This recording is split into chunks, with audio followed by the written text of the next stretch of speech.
Muy buenas tardes, bienvenidos de nuevo a Negocios Televisión, bienvenidos un día más al espacio informativo, pendientes ya de la actualidad de las últimas horas, mirando de nuevo al primer ministro israelí. Hablamos de Benjamin Netanyahu. Ha insistido en una entrevista con Punchbowl News, publicada este viernes, que criticar a Estados Unidos por atrasar las prometidas entregas de armas a su país mientras lucha contra Hamas era absolutamente necesario después de meses de conversaciones tranquilas que dice no resolvieron el problema. Netanyahu dijo que no podía decir qué es lo que hace que el presidente de Estados Unidos, Joe Biden, retenga las armas, pero apunta que es consciente de que ha habido una gran desaceleración en el suministro de municiones y armas importantes, dice Netanyahu. No me refiero a los F-35 o F-16 que tardarán años en llegar, me refiero a lo que es necesario ahora para ganar rápidamente la guerra en Gaza y evitar una guerra en Líbano, que en ausencia de tal corrección los peligros de que estalle son cada vez mayores. Aún así, Netanyahu también subrayó que aprecia profundamente el apoyo que reciben del presidente Biden y de la administración de Estados Unidos a su esfuerzo de guerra desde el principio. Miramos también a la Unión Europea. Los países de la Unión Europea han confirmado este viernes a nivel ministerial que el martes se van a abrir las negociaciones de adhesión con Ucrania y Moldavia, es lo que anuncia la delegación de Bélgica, que ejerce la presidencia rotativa semestral de la Unión Europea. Los ministros de Finanzas de los países del bloque adoptaron formalmente al cuadro de negociaciones y confirmaron de esa forma un acuerdo de principios que había sido alcanzado hace una semana por los representantes permanentes de los 27 estados en Bruselas. En un comunicado apuntan a que acaban de adoptar un marco para las negociaciones con Ucrania y Moldavia. Así, dice, podremos comenzar oficialmente a preparar las conferencias intergubernamentales el martes 25 de junio. Miramos también al presidente ruso, Vladimir Putin. Ha regresado al pasado más soviético de su país con una gira exterior contra la hegemonía de Estados Unidos en el mundo, que le llevó a Corea del Norte y Vietnam, dos regímenes comunistas de partido único que miran al espejo de China, destino de la primera visita al exterior del jefe del Kremlin en este 2024. Dicen que tanto Rusia como Corea del Norte defienden una política exterior independiente y no aceptan el lenguaje del chantaje o el dictado, es lo que proclamaba Putin tras reunirse con el líder norcoreano Kim Jong-un. La gira del jefe del Kremlin fue un auténtico viaje a la nostalgia, adornado con banderas rojas, canciones soviéticas, encuentros entre camaradas comunistas, discursos antioccidentales, culto a la personalidad de Putin y estatuas de Ho Chi Minh y de Kim Il-sung. Desde que la Corte Penal Internacional dictara en marzo del año pasado una orden de arresto contra Putin por supuestos crímenes de guerra en Ucrania, cada viaje al exterior de Putin se planea con extremo cuidado. Las visitas a Pyongyang y Hanoi duraron menos de 24 horas cada una. Rusia, que está dispuesta a entablar un diálogo con Estados Unidos sobre cuestiones de estabilidad estratégica, pero esto solo es posible junto con una discusión sobre la situación en torno a Ucrania y otros problemas. Así lo informaba a los periodistas el secretario de prensa del jefe de Estado ruso, Dmitry Peskov. Decía literalmente: estamos abiertos al diálogo, pero a un diálogo amplio e integral que cubra todas las dimensiones, incluida la dimensión relacionada con el conflicto en torno a Ucrania, la participación de Estados Unidos en este conflicto. Es lo que apuntaba comentando declaraciones del gobierno estadounidense, donde sus autoridades apuntaban a que Washington está abierta a conversar con Moscú sobre peligros nucleares aparte del conflicto ucraniano. Peskov expresó su confianza en que los autores de las propuestas pertinentes de Estados Unidos no se molesten en estudiar la posición de la Federación Rusa expresada por los máximos dirigentes políticos del país. Y hablamos también de Ucrania. Del ejército ucraniano afirma este viernes haber atacado un total de 4 refinerías de petróleo en las ciudades rusas de Krasnodar, Astraján, Tambov y la región de Adygea. Según una publicación de Telegram, Kiev utilizó drones para provocar múltiples ataques. Dicen que las fuerzas de defensa continúan tomando todas las medidas para socavar el potencial militar y económico de los rusos y detener la agresión contra Ucrania. Además, también ha señalado que el ejército ucraniano ha atacado estaciones de radar y centros de inteligencia radioelectrónica en la región de Briansk y Crimea.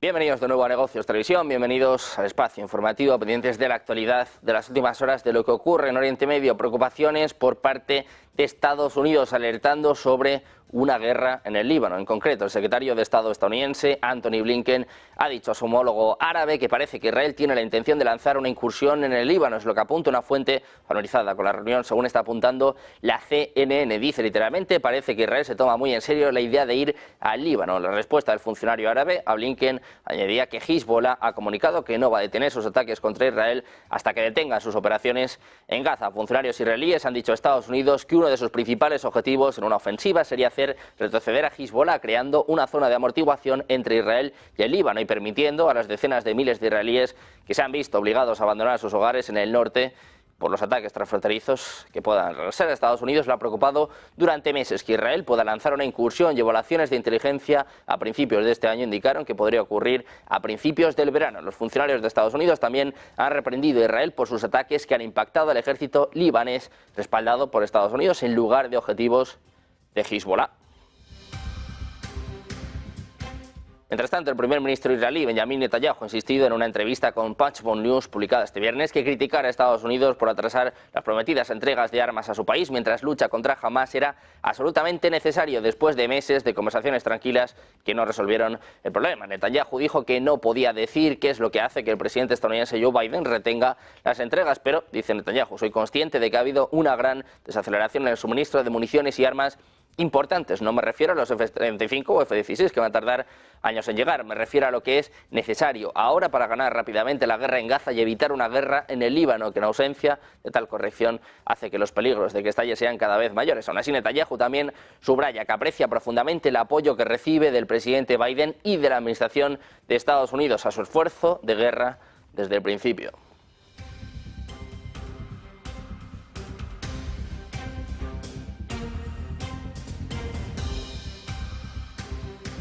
Precisamente el propio Blinken, el secretario de Estado estadounidense, advierte a Israel contra una escalada con el Líbano. Han trasladado a las autoridades israelíes la necesidad de continuar con una escalada en el Líbano en plena guerra en Gaza. Es lo que informa el Departamento de Estado. Blinken se ha reunido con el asesor de Seguridad Nacional de Israel, Shashi Hanevi, y con Ron Dermer, ministro israelí de Asuntos Estratégicos. El ejército de Israel reconoce que erradicar a Hamas de Gaza es una misión imposible, reconocimiento que ha desatado las críticas y el enfado de la oficina del primer ministro Benjamin Netanyahu. El portavoz del ejército israelí ha aseverado que quien piense que se puede eliminar a Hamas está equivocado, mientras Israel ataca a los campamentos en el centro de Gaza y profundiza la invasión de Rafah. Varios ataques aéreos israelíes en el centro y norte de la franja de Gaza durante la noche y el jueves mataron al menos a 14 personas y hirieron a decenas más, según los médicos, mientras que los tanques profundizaron su invasión a Rafah en el sur. Hablamos también del portavoz de Seguridad Nacional de la Casa Blanca, John Kirby, ha tildado este jueves de decepcionantes e irritantes las declaraciones del primer ministro de Israel, Benjamin Netanyahu, sobre la retención de armamento para evitar que el ejército israelí las use contra población civil en la franja de Gaza. Decía Kirby, fue desconcertante como mínimo, sin duda decepcionante, sobre todo teniendo en cuenta que ningún otro país está haciendo más que Estados Unidos para ayudar a Israel a defenderse de la amenaza de Hamas y, de hecho, de otras amenazas a las que se enfrenta en la región. En este sentido, Kirby ha hecho hincapié en una rueda de prensa en que esos comentarios les decepcionaron profundamente y les irritaron, dado el apoyo que han prestado y que van a seguir prestando a Netanyahu. Insisten que no hay ningún país que haya hecho más o que siga haciendo más que Estados Unidos para ayudar a Israel a defenderse. Miramos también a China. El Ministerio de Comercio chino publicó este viernes un comunicado en el que un portavoz alertaba de que si las restricciones a las importaciones impuestas por la Unión Europea pudieran provocar una guerra comercial, sería responsabilidad exclusiva de la parte europea. El portavoz señaló que redunda en interés de China que la Unión Europea pueda hacer coincidir sus palabras con sus hechos, que ambas partes se encuentren a medio camino y que los canales de diálogo permanezcan abiertos para resolver diferencias, para evitar que las fricciones comerciales se intensifiquen fuera de control. El Ministerio destacó que ha visto la introducción intensiva por parte de la Unión Europea de 31 restricciones comerciales y de inversión a China como una señal gravemente perturbadora que afecta la cooperación económica y comercial bilateral. En el documento se critica el típico enfoque proteccionista de la Unión Europea. Mientras tanto, Estados Unidos y China han reanudado las conversaciones semioficiales sobre armas nucleares y lo han hecho por primera vez en 5 años. Un diálogo informal que se habrá producido el pasado mes de marzo, según publica en exclusiva Reuters, en el que los representantes de Beijing habrían trasladado a sus homólogos estadounidenses que no recurrirían a amenazas atómicas sobre Taiwán. Los representantes chinos habrían ofrecido garantías después de que sus interlocutores estadounidenses expresaran su preocupación de que China pudiera usar o amenazar con usar armas nucleares y enfrentaba una derrota en un conflicto sobre Taiwán. Beijing considera la isla gobernada democráticamente como su territorio, una afirmación rechazada por el gobierno de Taipei.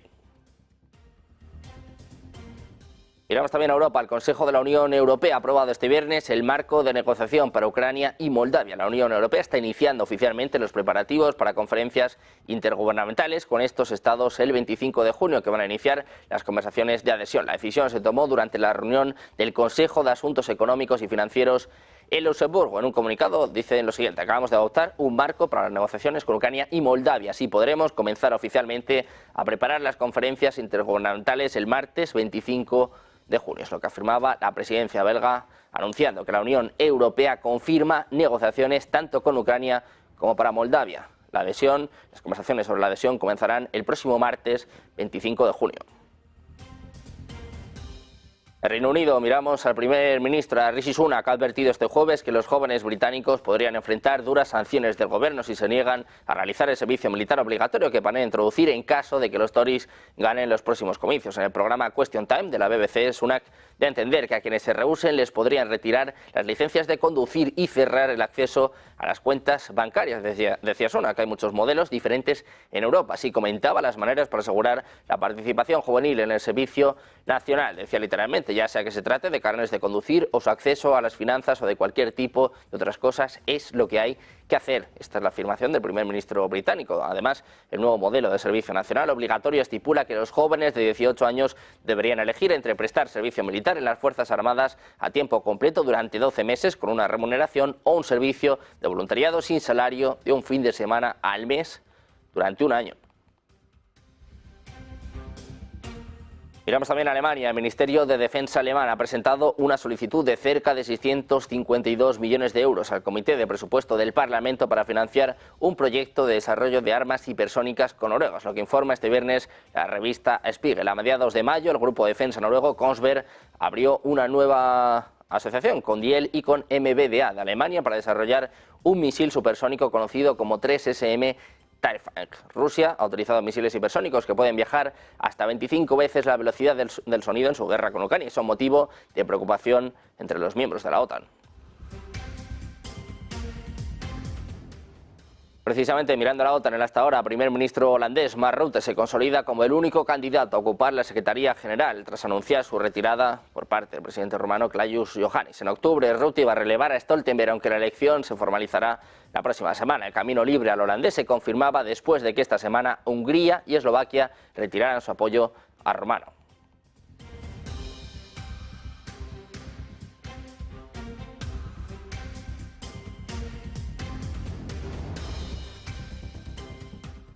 Precisamente, Francisco José Gán Pampols analizaba aquí en Negocios Televisión cómo la OTAN debería tener claro que geográficamente tiene delimitada una zona de actuación y que el foco en el Pacífico lo quiere poner Washington con el apoyo de Londres. Escuchamos. Bueno, Stoltenberg es un secretario de la Organización del Tratado del Atlántico Norte, el secretario general, que lleva un año con el mandato caducado y prorrogado por cuestiones de la guerra, ¿no? Ahora tendrá que volver a aparecer un nuevo secretario, probablemente sea el que fue primer ministro de Holanda, Mark Rutte.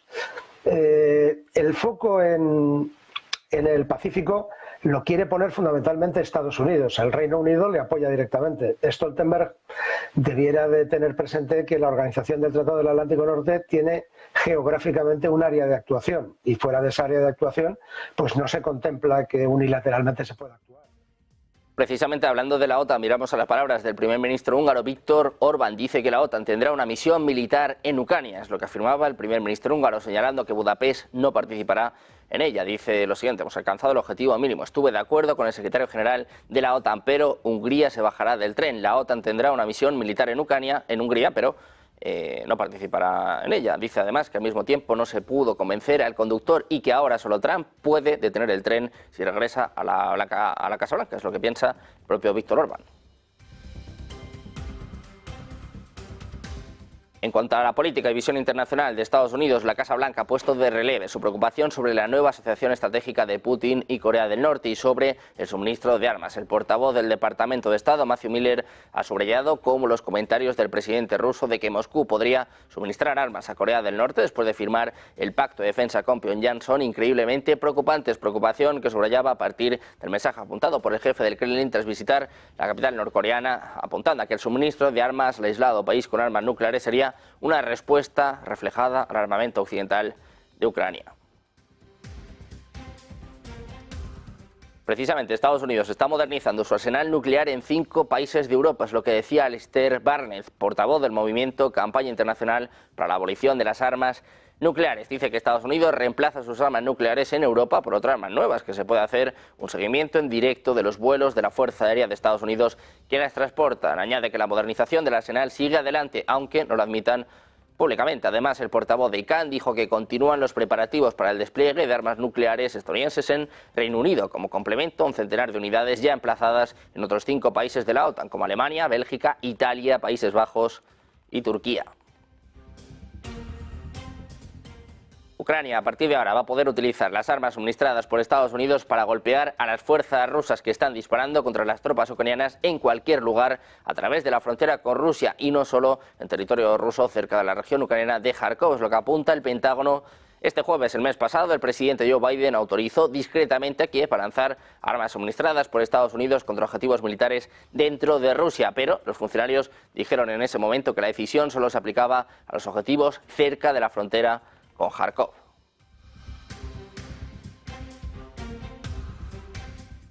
Pendientes también del presidente ruso, de Vladimir Putin, los acuerdos con Corea del Norte, la reacción de Occidente, el cinturón rojo. Hacemos una pausa, un par de minutos y enseguida les contamos todo en Negocios Televisión.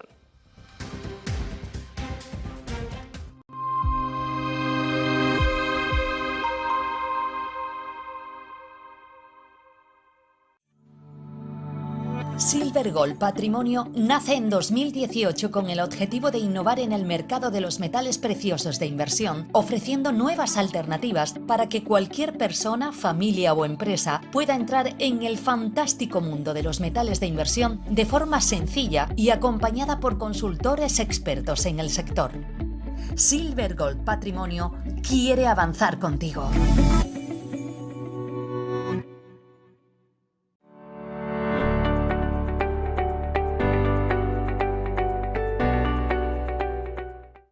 ¿Cuántas veces has dicho, aquí hay más de lo que nos están diciendo? ¿Cuántas veces has visto que lo que te están poniendo como fotografía principal para mirar la actualidad está con tonitos oscuros en algún lado que no terminas de descifrar? ¿Cuántas veces miras alrededor y dices, aquí hay más información de la que de verdad nos están dando?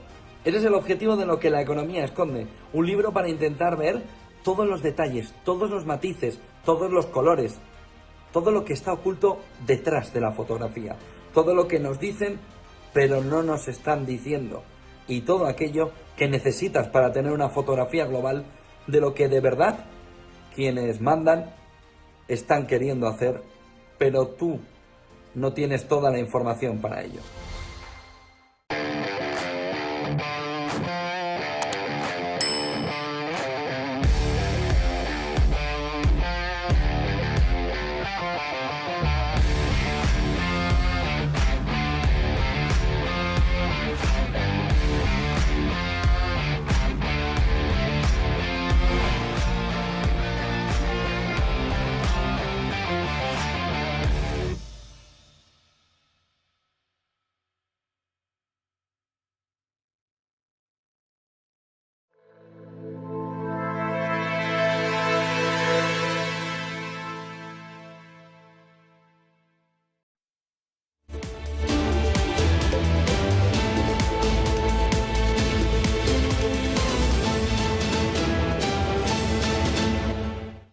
Ya de vuelta a Negocios Televisión, pendientes de la actualidad de las últimas horas de las palabras del presidente ruso Vladimir Putin. Ayer hablaba sobre la posibilidad de realizar un ataque nuclear, descartaba la opción de llevar a cabo un ataque nuclear preventivo, pero ojo porque sí que hablaba de cambios en la doctrina nuclear de Rusia. Se está estudiando. Escuchamos. Sabemos que en Occidente ya piensan en que se puede usar algunas armas nucleares y que ellos dicen que esto no conllevará ninguna consecuencias serias. Y nosotros por nuestra parte pensamos en algunos cambios en la doctrina nuclear, y en cuanto al ataque preventivo no lo necesitamos, porque en el caso de este ataque el enemigo será destruido.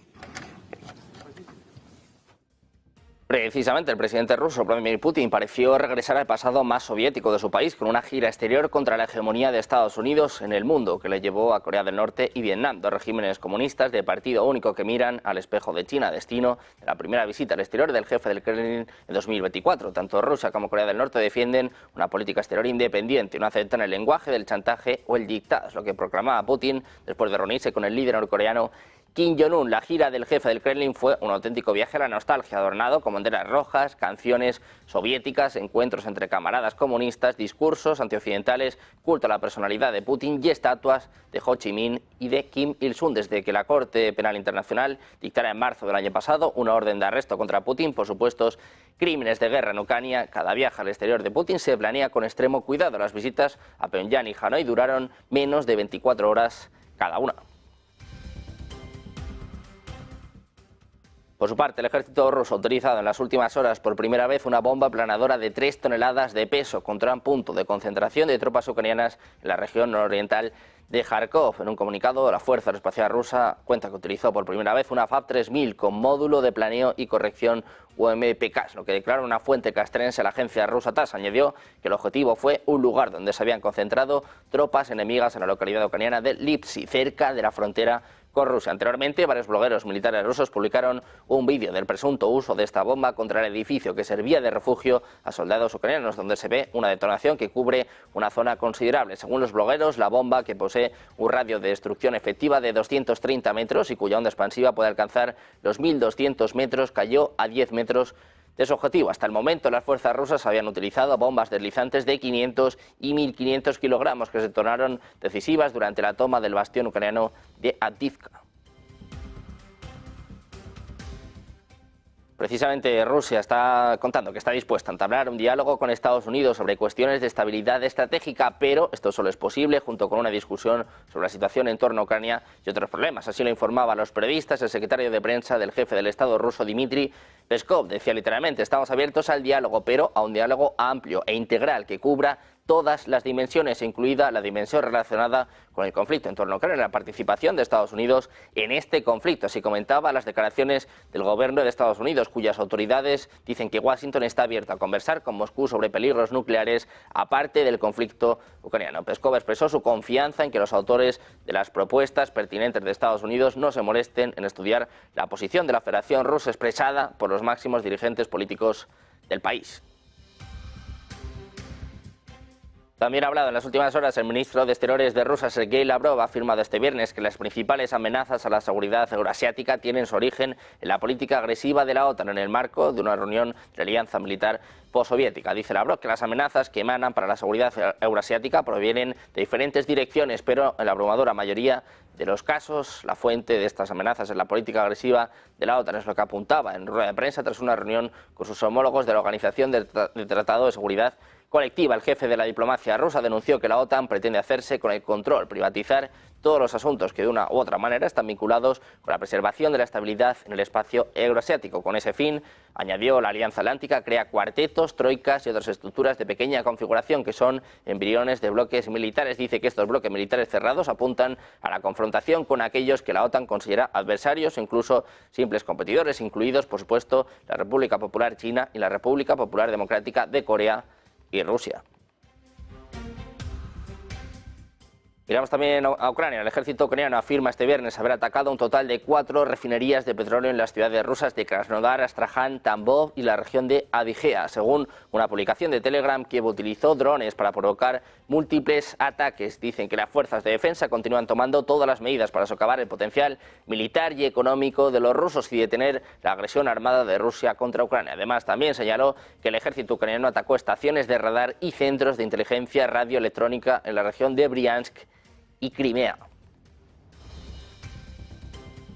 Precisamente Ucrania ha desplegado refuerzos en el sector de Chasiv Yar, una ciudad estratégica en el frente oriental y puerta de entrada a las principales ciudades mineras del Donbass. Es lo que informa este jueves una unidad de combate en un comunicado. Moscú apunta a esta localidad ahora en ruinas con el objetivo de avanzar hacia Kramatorsk, la principal ciudad aún bajo control ucraniano en la región y guarnición del frente oriental. El comunicado admitía que la situación en la ciudad y sus alrededores es extremadamente difícil. Explicaban que están destruyendo masivamente al enemigo, pero reconocen que están sufriendo pérdidas.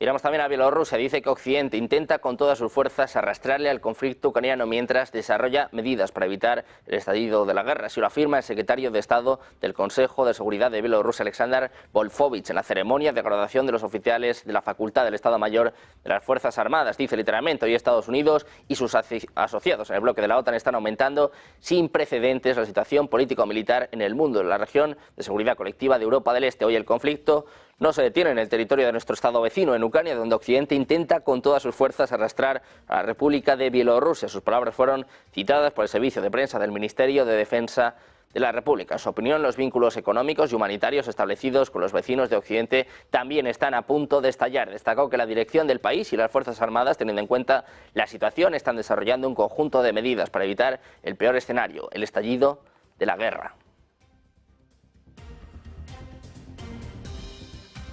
Antes de Bielorrusia, vamos a mirar de nuevo a Rusia. El presidente ruso, Vladimir Putin, en una ceremonia ahora mismo, entregas de medallas a soldados rusos. Escuchamos ya sus palabras. Opening this ceremony, I would like to start by congratulating you with the completion of your studies, which is a very important milestone in your life. You have graduated from the glorious universities of the Ministry of Defense, the Ministry of Emergencies, and the Security Services. You have received the legacy of your predecessors, the traditions of defending your fatherland. It is our tradition that we call the graduates here to the St. George's Hall of the Kremlin to celebrate. It is one of the symbols that helps us feel our ties to our history and the ties between the army and the glory of Russia, its victories, which will live in the grateful memory of the people forever. Every page of our military history, the names of our heroes who sacrificed their lives for our freedom and our future, the battles which shaped the great traditions of military schools, the qualities shown by every soldier and officer, from private to marshal.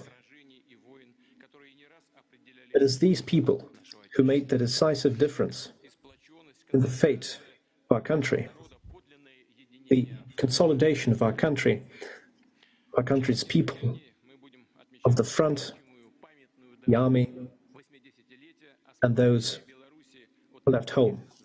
We will soon celebrate the anniversary of the liberation of Belarus from Nazi invaders. We had a conversation with the president of Belarus about that. You know, that operation was called Operation Bagration, after the great military commander of the Napoleonic Wars. The enemy forces were brave, but our troops were stronger. They showed more courage and more initiative.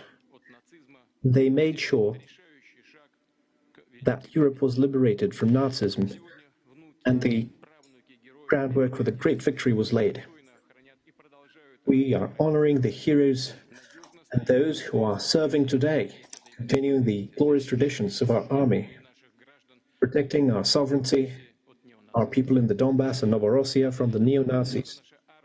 They are showing with their actions that the army and the officer corps, which is its foundation, and the unity of the multinational people of our country are an all-defeating force. Russia is consistently advocating for fairness and multipolarity on the planet. At a recent meeting with the Foreign Ministry, I laid out my proposals on creating a system of equal and indivisible security in Eurasia. We're open for an international discussion of these vital issues, both with our colleagues at the SCO, EAEU, BRICS, and other international associations, European and NATO countries included. They just need to be ready for that conversation. At the same time, Escuchamos al presidente ruso Vladimir Putin condecorando a sus soldados, hablando de la valentía, de la fortaleza de sus tropas. Está recordando cómo expulsaron de Europa a los nazis. Está hablando ahora también de la Unión Europea, de la fortaleza también del grupo de los BRICS. Seguimos escuchando de nuevo al presidente ruso. State-of-the-art solutions and bringing our economy up to speed, mastering all the modern trends in the military strategy and tactics, as well as technology, building on the colossal experience acquired during the course of the special military operation. We will increase supplies of unmanned vehicles of various types, armored vehicles and high-precision weaponry, attack aviation, counter-battery, assault and other kinds of equipment. We will work to produce other kinds of state-of-the-art equipment, which are now launched in mass production. We plan to develop our nuclear triad as a guarantor of strategic deterrence and stability in the world. We will certainly improve our potential and expand the capacities of all types and kinds of armed forces, and to use the Seguimos escuchando al presidente ruso, como les contábamos hace apenas unos minutos. Ayer hablaba de posibles cambios en la doctrina nuclear, decía también que no planeaba un ataque nuclear preventivo. Ojo, porque puede haber noticia. El presidente ruso está diciendo que planea desarrollar sus armas nucleares, que Rusia está planeando seguir desarrollando sus armas nucleares. Dice además que han incrementado el suministro de municiones, las armas de alta precisión, que están trabajando para llevar a cabo producción masiva de armas, sobre todo con el conflicto de Ucrania como contexto. Ojo, porque ahora el presidente ruso dice que están planeando desarrollar sus armas nucleares, eso sí, como una señal de disuasión para Occidente. Seguimos escuchándole.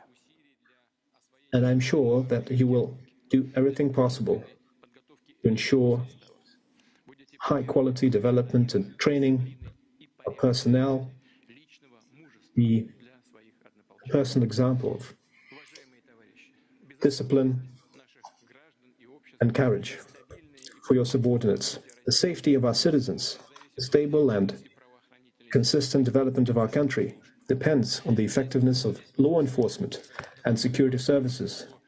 Here in this hall, we have officers who will serve the FSB, the Ministry of Interior, Ministry of Emergencies, the Investigative Committee, the Prosecutor's Office, Federal Guard Service, and others.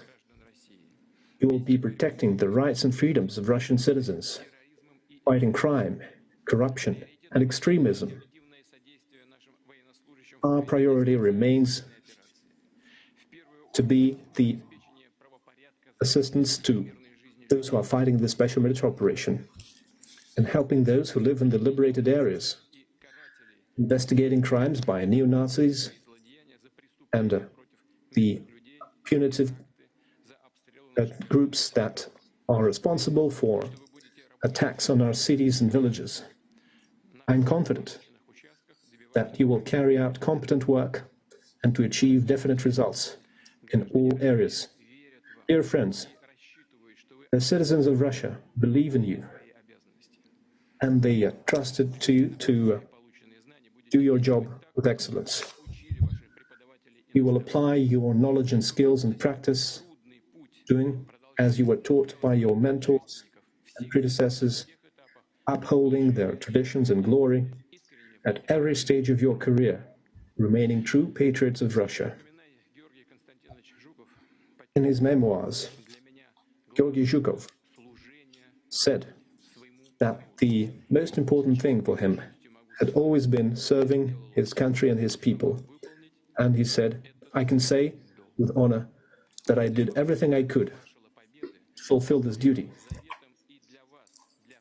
This victorious marshal's words must serve as your watchword, and I wish you and all the graduates of 2024 good health and success, and all the best to your teachers and mentors, and to your families and friends. Thank you.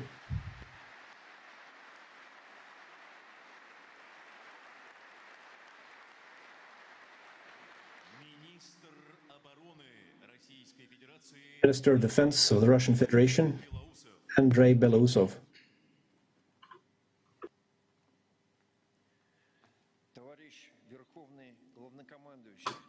Comrade Supreme Commander-in-Chief, comrade officers, in this hall we have those who represent the new generation of defenders of our fatherland. We place new hopes on these people when we speak about the present and the future of our country. Our country is currently guarding the future of a just multipolar order. The collective West is trying to contain this course of development, threatening independent policies and Pendientes de las palabras del ministro de Defensa ruso, también del presidente ruso, como decimos, en un nuevo aviso a Occidente, dice que están planeando desarrollar sus armas nucleares. Nosotros miramos también a Bielorrusia, las unidades militares bielorrusas que están siendo sometidas a un control sorpresa de preparación, es lo que informaba el servicio de prensa del Ministerio de Defensa del país. En el control participan bases militares y unidades de mando operativo, fuerzas de operaciones especiales, tropas de misiles y artillería, la Fuerza Aérea y las tropas de defensa aérea, es lo que apunta la agencia militar. Según el servicio de prensa, la primera etapa de la inspección se tratarán las cuestiones de la captura rápida de áreas designadas, su preparación técnica, la organización de la seguridad y la defensa y la adopción de tareas de combate. El Ministerio precisó que en el futuro las bases y unidades militares deberán realizar tareas de entrenamiento de combate. Sobre esto hablábamos esta mañana con Emiliano García Coso, decano internacional de CEISA. Decía que para Putin sería un éxito la entrada de Bielorrusia en el conflicto. Escuchamos.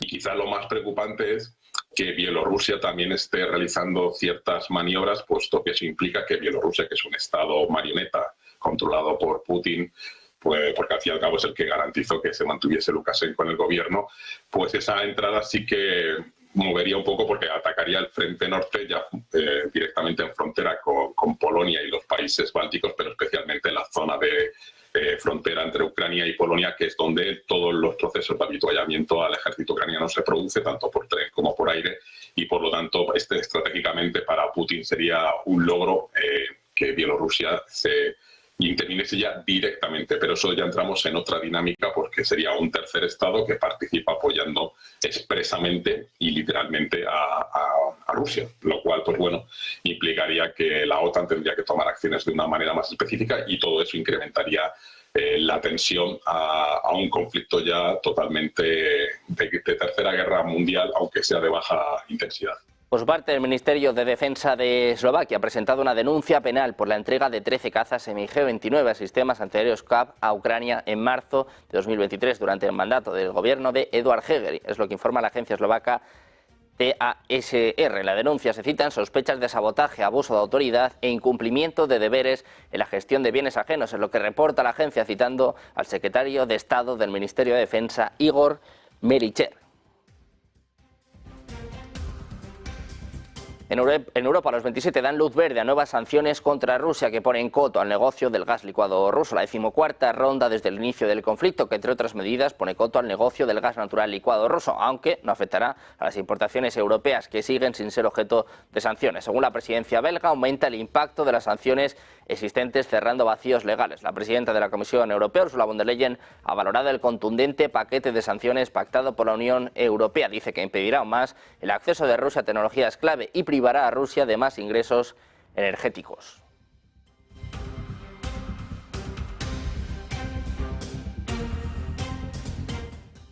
Por su parte, el gobierno ruso ha suavizado las exigencias de depósito obligatorio en bancos nacionales de la ganancia en divisas obtenidas por los grandes exportadores en transacciones internacionales, reduciendo de un 80 a un 60% el volumen que debe ser depositado en bancos rusos. En un comunicado apuntan a que se han suavizado las exigencias de repatriación obligatoria de las ganancias en divisas para los grandes exportadores rusos, es lo que afirma el Gabinete de Ministros en una nota publicada en su web. La decisión de reducir en un 20% el monto de las divisas a depositar en bancos acreditados por el gobierno se tomó teniendo en cuenta la estabilización del curso de la divisa nacional y un nivel suficiente de liquidez en divisas. El gobierno ruso suaviza sus exigencias 8 días después de que la bolsa de Moscú detuviera sus operaciones con dólares y euros en respuesta a su inclusión en el último paquete de sanciones de Estados Unidos por la guerra en Ucrania.